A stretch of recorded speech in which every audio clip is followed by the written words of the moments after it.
Hello friends, welcome to ISS platform. आज है 23 of July and 22 of July दोनों दिन के करेंगे हम करंट अफेयर के एमसीक्यू।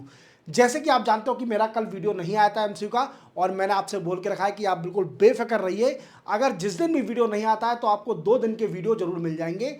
एक ही वीडियो में दोनों दिन के एमसीक्यू मैं करा दूंगा। क्लियर? देखते हैं। ये वीडियो 7 बजे आता है। मैं आपको बार बार रिपीट कर रहा हूं कि जैसे ही उठो वैसे इस वीडियो को देखो, क्योंकि लेट हो गए, एक दिन भी लेट हो गए तो मेरे 4 वीडियो और आ जाएंगे नए। क्लियर? तो ध्यान रखो, जैसे ही स्टार्ट ली, अब उसके लिए क्या करना पड़ेगा? उसके लिए आपको बेल आइकन प्रेस करना पड़ेगा, जिससे आपको मेरे नए वीडियो की नोटिफिकेशन मिल सके, जिससे आपको पता चल सके कौन सा वीडियो रिलीवेंट है मेरे लिए। अगर आपको रिलीवेंट नहीं लगता है तो मत देखिए, जो रिलीवेंट लगता है वो देखिए। क्लियर? और मैं कभी भी बाउंडेशन नहीं लगाता किसी बच्चे पर। Recently which state launch milk subsidies scheme? देखो ये पूछ रहा है कि इंडिया की किस स्टेट ने अभी मिल्क सब्सिडीज स्कीम लॉन्च करी है।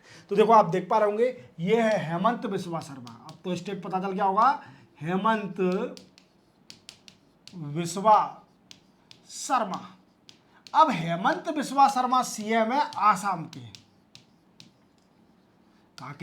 आसाम के। और आसाम ने अभी मिल्क सब्सिडी स्कीम लॉन्च करी है। और इसका मेन मोटिव क्या है? देखो इसका एम है या ऑब्जेक्टिव एम है मिल्क प्रोडक्शन बढ़ाना।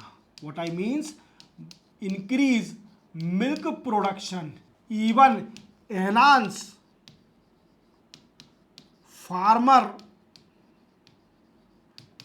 इनकम। फार्मर की इनकम को भी एनहांस करना, even revolution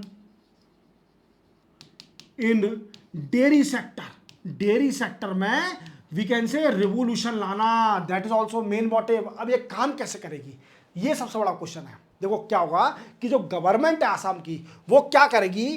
farmers get 5 rupees subsidies in 1 litre of milk. Government क्या करेगी? किसान को पर लीटर मिल्क पर 5 रुपीज की सब्सिडी देगी। और ये किसको देना पड़ेगा? अपन को जो कोऑपरेटिव सेक्टर है। क्या करेंगे? कोऑपरेटिव सेक्टर मिल्क लेके इसकी प्रोसेसिंग करेंगे और इन्हीं को दिया जाएगा मिल्क। तो गवर्नमेंट भी उनको extra 5 rupees per litre farmer को देगी, जिससे फार्मर की इनकम एनहांस होगी। इवन कई सारे लोगों का, फार्मरों का, इवन एनिमल हस्बेंड्री लोगों का इंटरेस्ट बढ़ेगा इन डेयरी सेक्टर। चलते बनाने। Recently, which state union territory has launched NeVA national e Vidhan app सेवा सेंटर? देखो अभी यूनियन गवर्नमेंट ने, कौन सी मिनिस्ट्री ने? Ministry of parliament affair. Ministry of parliament affair ने एक स्कीम निकाली थी जिसको बोलते हैं NeVA, we can say national e Vidhan app. इस ऐप में क्या था कि कई सारी स्टेट से रिक्वेस्ट करना कि जो आपकी स्टेट लेजिस्लेचर है, वी कैन से जो आपकी विधानसभा और विधान परिषद है, इसमें 3 काम कर लीजिए इस प्रोग्राम के जरिए। क्या? कि पेपरलेस, पेपर का बिल्कुल यूज मत करिए, इवन ट्रांसपेरेंसी, एफिशिएंसी बढ़ाइए, working of the legislative assembly. Clear? इन 3 चीज पर फोकस करिए। अभी रिसेंटली एक स्टेट या यूनियन टेरिटरी ने क्या करा है कि नेवा सेवा सेंटर खोला है। और डेफिनेटली ये यूनियन गवर्नमेंट है, तो डेफिनेटली जिस स्टेट या यूनियन टेरिटरी में बीजेपी गवर्नमेंट होगी तो वही ऐसा करेगी, क्योंकि यूनियन गवर्नमेंट की पॉलिसी, और यूनियन में कौन बैठा है? बीजेपी और एनडीए अलायंस। क्लियर? तो क्या है कि दिल्ली में, जैसे आप जानते हो, रेखा गुप्ता सीएम है बीजेपी से, और दिल्ली नहीं, नेवा सेवा सेंटर खोला है कि दिल्ली की लेजिस्लेटिव असेंबली में क्या करा जाएगा? पेपरलेस को अडॉप्ट किया जाएगा। इवन इसके साथ ट्रांसपेरेंसी और एफिशिएंसी भी बढ़ाई जाएगी। चलते बनाने। Which state union territory establish hornbill conservation centre? देखो हॉर्नबिल क्या है? इट इज अ वर्ड, और ये थ्रेटन स्पीसीज है, याद रखना, ये थ्रेटन स्पीसीज है। और क्या है कि अभी हमारे इंडिया की एक स्टेट है, हॉर्नबिल को बचाने के लिए, कंजर्व करने, प्रोटेक्ट करने के लिए, या फिर इनकी स्पीसीज की डायवर्सिटी एनहांस करने के लिए क्या करा है? हॉर्नबिल कंजर्वेशन सेंटर खोला है। और एक कहाँ खुला है? ये खुला है अनामलाई टाइगर रिजर्व में। कहां पर खुला है? अनामलाई टाइगर रिजर्व में ये खुला है, हॉर्नबिल कंजर्वेशन सेंटर, और ये तमिलनाडु ने खोला है। किसने खोला है? तमिलनाडु ने खोला है, हॉर्नबिल बर्ड्स को बचाने के लिए, कंजर्व करने के लिए, प्रोटेक्ट करने के लिए, कि वो एक्सटेंट ना हो जाए। क्लियर? चलते बनाएंगे। Which country will host FIDE world cup 2025? ये पूछा है कि फिडे वर्ल्ड कप 2025 कौन सी कंट्री होस्ट करेगी? तो फिडे क्या है? फिडे वर्ल्ड कप या chess world cup, chess world cup. और फिडे क्या है? ये फेडरेशन है वर्ल्ड की सबसे बड़ी जो चेस टूर्नामेंट कराती है। क्लियर? अब हमारी इंडिया को होस्टिंग राइट मिल गया है और इंडिया 2025 का चेस का वर्ल्ड कप होस्ट कराएगी। और कब से कब तक? 30 दिसंबर से लेकर 27 नवंबर 2025 तक वर्ल्ड कप 2025 होगा, याद रखना। और हम होप करते हैं कि डी गुकेश और प्रज्ञानंदा जो कि हैं प्लेयर हैं हमारे चेस के बड़े, वो भी जीत के आए। यही वर्ल्ड कप इंडिया में हो रहा तो डेफिनेटली इंडिया में ही आए वर्ल्ड कप। चलते बनाएंगे। Which it is of the national flag day 2025? देखो, हमारे धरोहर, हमारी झंडा जो है देश का, इसका सम्मान सबको करना है, क्योंकि देश हमारी जननी है। भारत माता पहले है, सब माता बाद में है। क्लियर? देश के लिए हम कम से कम मर भी सकते हैं और देश के लिए कुछ कर भी सकते हैं, और करना ही अपन को अच्छा करना है। जो करोगे वो देश को बेनिफिट मिलेगा, अच्छा नाम कमाओगे तो देश को बेनिफिट मिलेगा इसका। तो नेशनल फ्लैग डे भी 22 जुलाई को ऑब्जर्व किया जाता है। कब? 22 जुलाई को नेशनल फ्लैग डे ऑब्जर्व किया जाता है। अब सुनो मेरी बात, नेशनल फ्लैग डे क्या है? अब देखो, फंडामेंटल राइट है आपके, फंडामेंटल राइट है, उसी के साथ फंडामेंटल ड्यूटी भी है आपकी। तो हमारी ये ड्यूटी बनती है कि हमारे देश के धरोहर, हमारे देश के झंडे को, फ्लैग को हमें बचाना है, हमें कंजर्व करना है, उसे प्रोटेक्ट करना है। क्लियर? और उसका सम्मान करना है। सबसे बड़ी बात, प्रोटेक्ट तो छोड़िए, अगर कोई गलत करेगा तो ही तो प्रोटेक्ट करेंगे। तो हम सभी भारतीयों को इस फ्लैग का सम्मान करना है, ये हमारी ड्यूटी है। अगर फंडामेंटल राइट का बेनिफिट ले रहे हो तो कम से कम ये ड्यूटी को ही फॉलो करो, चाहे आप कोई भी रिलीजन हो, बट हमारे देश के धरोहर, हमारे देश के झंडे का सम्मान करना है। Which day is observe as a world brain health day? देखो, ये पूछ रहा है कि बताइए वर्ल्ड ब्रेन हेल्थ डे किस दिन ऑब्जर्व किया जाता है? तो ये ऑब्जर्व किया जाता है 22 जुलाई। देखो, जैसे आप जानते हो कि हमारे ह्यूमन की बॉडी का एक बड़ा ही इंपॉर्टेंट पार्ट है, वो है ब्रेन। और ब्रेन को प्रोटेक्ट करना, इसकी अवेयरनेस भी स्प्रेड करना है पूरे वर्ल्ड में।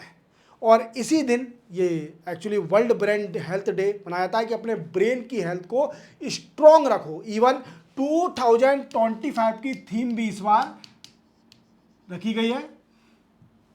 देखो, brain health for all ages. Clear? Brain की हेल्थ सभी एज के लिए समान है। आपको सभी, चाहे एजेड हो चाहे यंग हो, ब्रेन की हेल्थ को मेंटेन करके चलना है। Because every kind of process in our body is maintain by the brain. Clear? चलते बनाएंगे। Which state of India has introduce CYTB skin test to detect latent tuberculosis infection? देखो, क्या है कि जैसे आप जानते हो कि हमारे इंडिया में ट्यूबरकुलोसिस, टीबी की बड़ी बीमारी है। इवन हमारे इंडिया में एक प्रोग्राम भी चल रहा है, नेशनल टीबी इलिमिनेशन प्रोग्राम। क्या है? नेशनल टीबी इलिमिनेशन प्रोग्राम भी चल रहा है। क्लियर? Tuberculosis elimination programme. अब इस प्रोग्राम में क्या है कि सबसे बड़ी बात है कि हमारे इंडिया से टीबी डिसीज को खत्म करना, और हमारा टारगेट है 2030 तक हम टीबी को फिनिश कर देंगे इंडिया से। इवन मलेरिया का भी टारगेट है हमारे इंडिया का 2030 तक, याद रखोगे। अब क्या है, इसी को देखते हुए एक हमारे इंडिया में स्टेट है जिसने अभी स्किन टेस्ट, एक नया टेस्ट ढूंढा है, मतलब वीकेंड से एडॉप्ट किया है, जिससे क्या हो कि अर्ली इन्फेक्शन ट्यूबरकुलोसिस को डिटेक्ट किया जा सके। और वो है केरला। केरला ने, जैसे जो यंग एज होते हैं उनमें इनिशियल स्टेज पर ट्यूबरकुलोसिस की डिसीज, तो इस इन्फेक्शन को इनिशियल स्टेज पर ही डिटेक्ट कर लिया जाए, ऐसी एक टेस्टिंग टेक्नोलॉजी को अडॉप्ट किया है, जिससे कि अर्ली स्टेज पर ही अपन को पता चल जाएगा कि इस बंदे को हैवी टीबी होने वाली है, तो हम इसे पहले ही डायग्नोस करते हैं। क्लियर? चलते हैं अपना। Which state of India become first to cap electoral per booth below 1200? very good decision taken by the election commission of India, and this state become a first state to do that kind of particular process. क्या है, देखो election commission of India ने क्या किया है, जैसे आप जानते हो कि बिहार में इलेक्शन होने वाले हैं। बिहार में इलेक्शन है विधानसभा के लेजिस्लेटिव असेंबली के, क्लियर। अब इलेक्शन से पहले क्या है कि ओवर क्राउडिंग, जैसे पूरे इंडिया में यही प्रॉब्लम है, बिहार की नहीं है। क्या है, इंडिया में सबसे बड़ी प्रॉब्लम है जो पोलिंग बूथ स्टेशन है, यहां पर क्या होता है कि सबसे बड़ी प्रॉब्लम आती है ओवर क्राउडिंग की, और इससे कई सारे जो राइट दिया गया है, लीगल राइट दिया गया है कि आपको वोट देने का राइट है, वो कई सारे लोग ओवर क्राउड के चक्कर में वोट देने नहीं जाते हैं।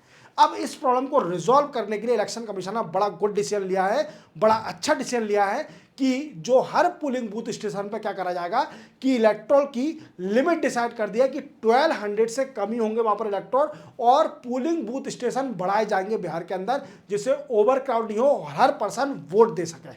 चलते बनाएंगे, ये बिहार में हुआ है और बिहार पहली स्टेट बन गई है ऐसा करवाने वाली। Which state territory of India has launch one time regularisation scheme in 2025? देखो जैसे आप जानते हो कि इंडिया में कई जगह आपने सुना होगा कि बंजर जमीन पड़ी रहती है, बंजर जमीन नहीं, बंजर बिल्डिंग आधी बन गई, फिर कई सालों से पड़ी हुई है, क्लियर। अब उसका डेवलपमेंट नहीं हो रहा, तो वो क्या है, इलीगल कंस्ट्रक्शन है।